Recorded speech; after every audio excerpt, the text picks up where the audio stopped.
Tu viens de prendre la suite de ton père. On connaissait la qualité de ce qu'il faisait. Toi, en prenant cette suite, tu as apporté quoi à ce qu'il avait déjà initié? Eh ben, j'ai mis au point un nouveau vernis, un vernis qui est très intéressant sur le point de vue lutherie parce qu'il a un côté esthétique nouveau, c'est-à-dire c'est un vernis qui est translucide, qui permet de voir les ondes du bois à travers le vernis, et le vernis n'opacifie pas le bois, et ça permet aussi d'avoir un dégradé homogène entre du très jaune et en passant par le rouge très sombre. Et est-ce que ce vernis a des incidences sur le son de l'instrument? Le vernis a une incidence sur le son car il modifie le timbre de l'instrument. On se retrouve avec un instrument avec plus de rondeur dans le son, plus d'amplitude dans le son, ce qui modifie l'instrument lui-même. Ouais, d'une certaine manière, c'est une petite révolution dans le monde de la facture instrumentale. C'est une petite révolution dans le sens où je suis actuellement, je pense, le seul à pouvoir faire un vernis comme ça, et qui apporte et un côté esthétique à l'instrument et une qualité acoustique à l'instrument.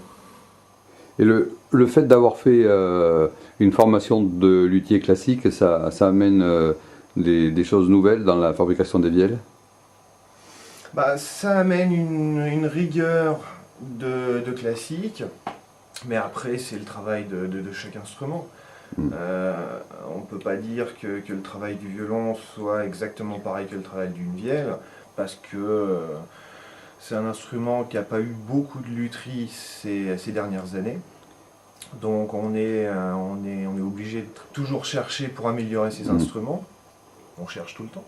Mais sur ces vielles avec des nouveaux looks et de nouvelles couleurs, donc ça c'est toi qui as amené ça, ça correspond à une demande par ailleurs. Bah, on a des vielles d'aspect plus moderne qu'on a essayé de se mettre au point pour les jeunes qui sont intéressés par ce modèle-là.